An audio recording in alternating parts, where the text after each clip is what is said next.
Télé 50, simplement congolais.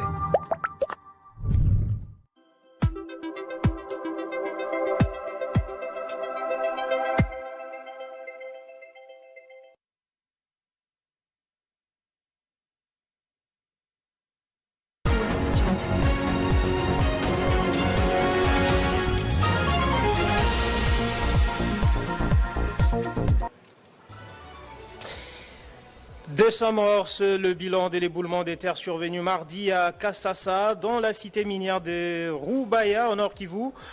Il a principalement touché de creuseurs artisanaux et des commerçants. Les opérations de fouilles sont en cours pour retrouver d'éventuels survivants. Situation préoccupante au Nord Ubangi, 3000 éleveurs Mbororo et leurs 30 000 têtes de bétail créent des troubles dans la province. Le gouverneur a alerté Kinshasa qui a rassuré que des mesures sont prises pour rétablir l'ordre.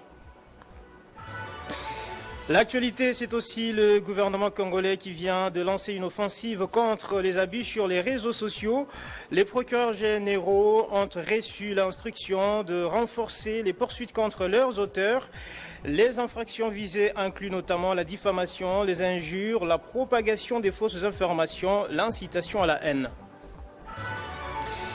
Au Moyen-Orient, la situation s'aggrave entre Israël et l'Iran. Jérusalem a lancé de nouvelles frappes sur Téhéran et Beyrouth, provoquant de ripostes iraniennes et une crise économique régionale. Le prix du pétrole s'envole et les marchés asiatiques sont touchés. Bilan, une dizaine de morts au Liban. C'est l'heure du journal sur Télé 50. Bienvenue à tous. D'abord, cette triste nouvelle qui endeuille le pays. Un éboulement des terres a frappé hier mardi la mine de Kasasa à Rubaya, en Nord Kivu, faisant plus de 200 morts, principalement des creuseurs artisanaux et commerçants. Les opérations des fouilles continuent pour retrouver des survivants et dégager les corps. Ce drame survient un mois après un autre éboulement qui a fait plus de 400 morts au même endroit. La mine riche en coltan, casitérite, or et tourmaline est sous contrôle de rebelles du M23 soutenus par le Rwanda, alimentant des tensions sécuritaires dans l'est de la République démocratique du Congo. Dans l'actualité, dans le secteur du numérique, le gouvernement congolais a lancé une offensive contre les abus sur les réseaux sociaux. Les procureurs généraux ont reçu l'instruction de renforcer les poursuites contre leurs auteurs. Les infractions visées incluent notamment la diffamation, les injures, la propagation des fausses informations, l'incitation à la haine. Le ministre de la Justice, Guillaume Ngefa, a donné ses instructions pour mettre fin à l'impunité tout en protégeant la liberté d'expression. C'est un communiqué qui fait objet d'une mise en œuvre de poursuites judiciaires relatives aux infractions numériques en tenant compte du respect des principes de l'égalité, des proportionnalités et des droits fondamentaux. Cette mesure vise essentiellement les utilisateurs des réseaux sociaux et de plateformes numériques telles que TikTok, Facebook, X, WhatsApp, qu'ils se trouvent sur les territoires nationaux ou à l'étranger, qui se livrent à la diffamation, la propagation de fausses informations, le harcèlement, les menaces, les injures, l'incitation à la haine, ainsi que toute atteinte à la vie privée ou à la dignité de la personne. Dans cette correspondance, Guillaume Ngefa, ministre de la Justice, rappelle que la liberté d'expression consacrée par la Constitution de la République démocratique du Congo protège la critique, les débats publics et l'expression d'opinion, y compris lorsqu'elles sont vives ou controversées. Cette liberté ne saurait toutefois couvrir des actes constitutifs d'infraction, ni servir de fondement à des abus portant atteinte aux droits d'autrui, à l'ordre public ou à la dignité humaine. Les procureurs généraux près les cours d'appel, les procureurs de la République ainsi que les auditeurs supérieurs des juridictions militaires sont appelés à veiller à la mise en œuvre effective des poursuites relatives aux infractions commises dans les cyberespaces, dans le strict respect des garanties judiciaires et des obligations internationales de la République en matière des droits de l'homme et de s'assurer que toute action engagée repose sur une base légale claire, soit dûment motivée, en droit et strictement proportionnée aux faits reprochés. Les sanctions américaines contre l'armée rwandaise continuent de faire réagir. Denis Mukwege, prix Nobel de la paix, a salué ces mesures, les qualifiant de nécessaires mais non suffisantes. Il a appelé la communauté internationale à reconsidérer ses relations avec les Rwandais et à adopter des sanctions coordonnées pour isoler politiquement, diplomatiquement et économiquement le régime Kigali.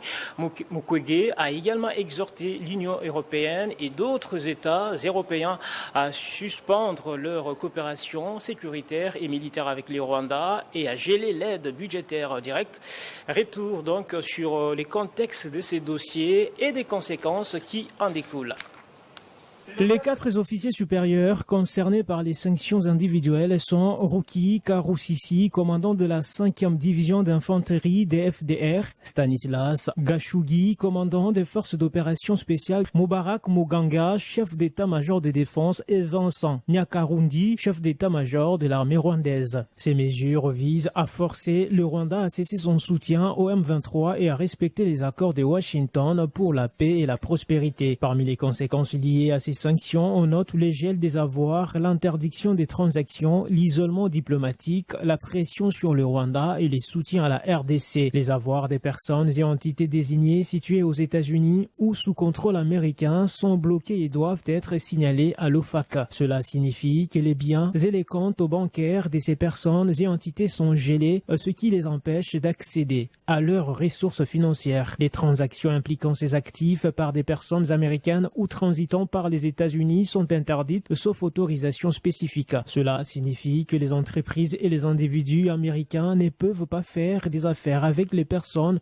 et entités désignées sous peine de sanctions. Les mesures isolent diplomatiquement et financièrement Kigali, compliquant les opérations des forces rwandaises de défense. Cela signifie que le Rwanda aura plus de difficultés à obtenir des financements et des soutiens internationaux, ce qui pourrait affaiblir son économie et son influence régionale. En réaction, le gouvernement congolais a, dans un communiqué rendu public hier lundi, salué la décision, estimant qu'elle montre un soutien clair à la souveraineté congolaise. Kinshasa a, dans le même communiqué, rappelé que la stabilité de l'Est du pays et de la région des Grands Lacs nécessite la fin du soutien aux groupes armés, le respect des frontières et des principes du droit international. Les autorités congolaises ont en outre encouragé les États-Unis à poursuivre leurs efforts pour une paix durable et définitive dans la région.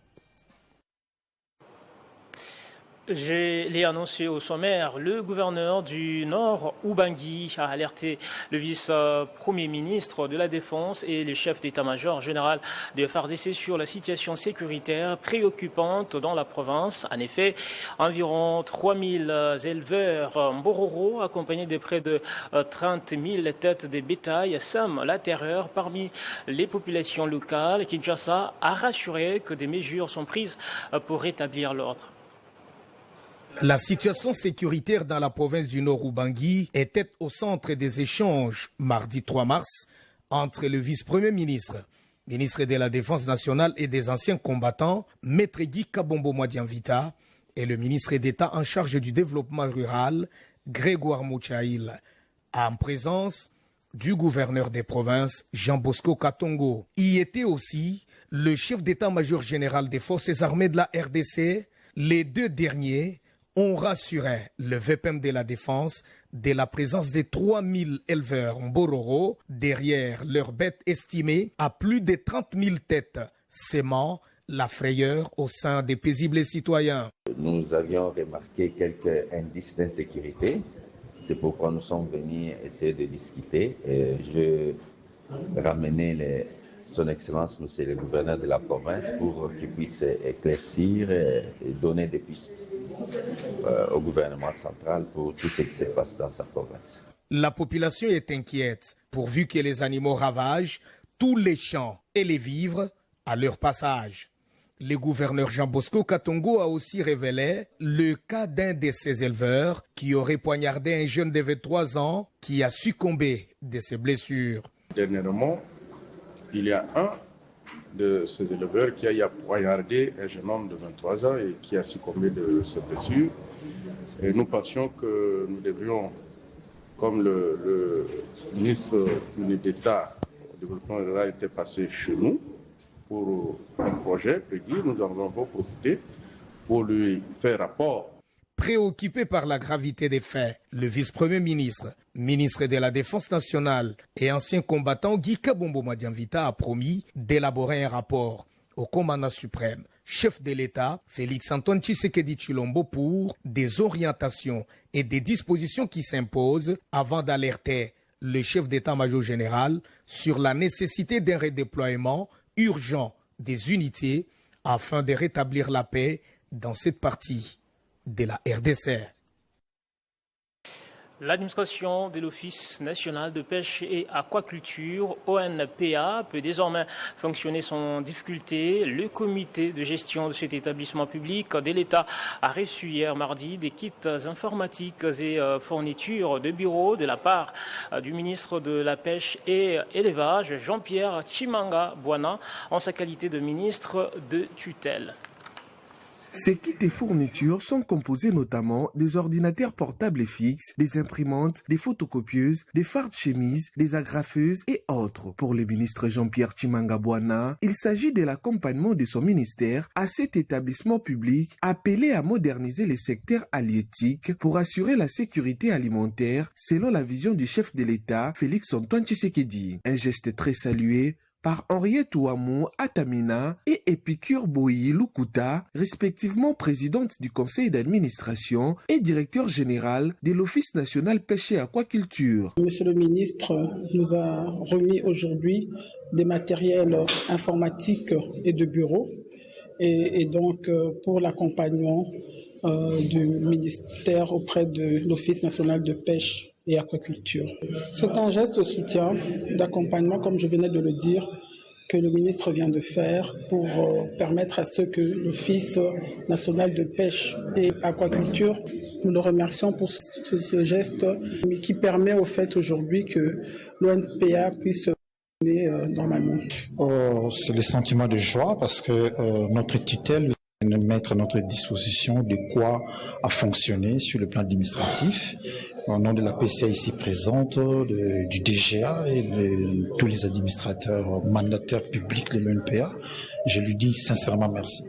Et maintenant là, à travers les gestes que le ministre vient de poser, ils auront de quoi à travailler sur le plan administratif. Créé en 2022 par le chef de l'État Félix-Antoine Tshisekedi, l'Office national de la pêche et aquaculture, ONPA, vise une mission noble d'augmenter la production locale en poissons et de professionnaliser les acteurs de ces secteurs qui sont les pêcheurs. Dans un autre chapitre, le deuxième vice-président du Sénat et autorité morale de l'FDCA, Modeste Bahati, a porté plainte contre un certain Étienne Saada pour calomnie et déclaration mensongère. Détail dans cet élément. Malgré les pertes énormes dont il a été victime à l'est du pays suite à la destruction de ses investissements par les rebelles de l'AFC M23 qui occupent une partie des provinces du Nord Kivu et du Sud Kivu avec le soutien militaire du Rwanda, le professeur sénateur Modeste Bahati Lukwebo, digne fils de ce terroir, n'en finit pas d'être l'objet calomnie et de nombreux Cuba. Un certain Étienne Saada vient de jeter en pâture le nom de Modeste Bahati Lukwebo en affirmant que l'élu du Sud Kivu est parmi les actionnaires qui auraient racheté la Bralima Bukavu. Une allégation mensongère et dénuée de tout fondement. Face à cette énième calomnie à l'endroit de leurs clients, les avocats de Modeste Bahati Lukwebo viennent de porter plainte contre l'auteur de ces allégations tout en mettant ce dernier au défi d'apporter les preuves de ces affirmations. On ne pourrait pas comprendre qu'un homme qui est victime d'une telle barbarie, de violence de la part des actions menées par le Rwanda dans son territoire, qui soit celui qui peut aujourd'hui se permettre de se rallier dans une société du reste fictive pour pouvoir, n'est-ce pas, constituer une sorte de base arrière financière de la rébellion, alors qu'il est parmi les acteurs qui déploient les efforts pour pouvoir combattre effectivement la rébellion et l'agression rwandaise dans notre pays. Vous vous rappelez qu'il a été président du Sénat de notre pays et aujourd'hui il est dans le bureau, il ne cesse de dénoncer la rébellion, la participation du Rwanda et des autres États. L'objectif de cette dénonciation, cette fausse dénonciation, était tout simplement de voir ces derniers être écartés, n'est-ce pas, dans le régime. Donc ce sont des objectifs politiques poussés par les détracteurs de l'honorable Bahati Lukwebo s'est lui-même rendu au parquet général de la Gombe pour confirmer cette plainte. La première ministre Judith Suminwa a été révélée comme étant parmi les partisans de l'accord de Washington entre les USA et la RDC. Plusieurs de ses lieutenants, notamment Patrick Muyaya, Thérèse Kayikwamba Mukoko, Watu Mopaluku et Kalumba, y ont contribué selon une enquête réalisée par Sondage Les Points.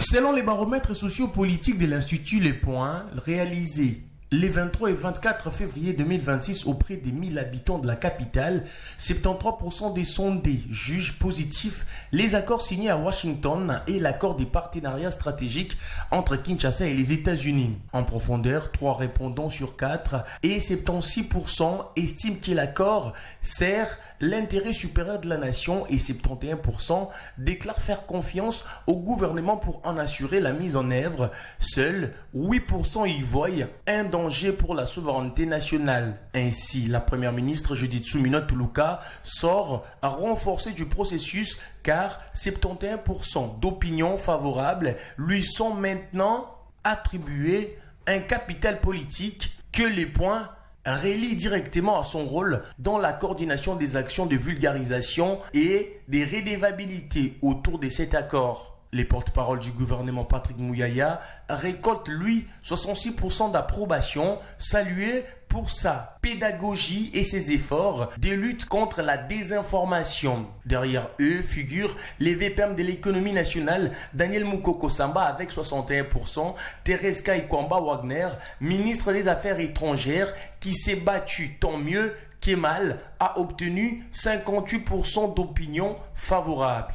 À son tour, les patrons des mines en RDC, Luatum Kabamba, s'est arrogé 57% d'opinion favorable. Ces scores traduisent une confiance relative dont la capitale de l'exécutif a transformé les pactes diplomatiques en gains concrets. Parmi les autres artisans figurent aussi Justin Kalumba, Julien Paluku de l'industrie. Selon les sondages Les Points, les courbes et diagrammes du rapport donnaient une opinion globalement alignée mais conditionnelle car l'appui populaire pourrait s'estomper si les engagements bilatéraux ne se traduisent pas rapidement en amélioration tangible et équitable sur les terrains. Les messages envoyés par Kinshasa est d'une grande clarté. Les pays acceptent les partenariats, mais ils veulent être convaincus avec des preuves et dans les délais raisonnables.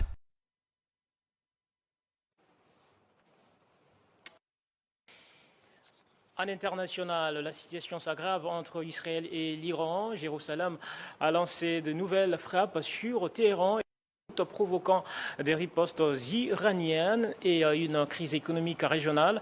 Le prix du pétrole s'envole et les marchés asiatiques sont touchés. Bilan, une dizaine de morts au Liban. Depuis le 28 février, une série de frappes militaires sont censées. L'armée israélienne a affirmé avoir neutralisé environ 300 lanceurs de missiles iraniens et avoir tué à Téhéran un haut commandant iranien chargé des opérations liées au Liban.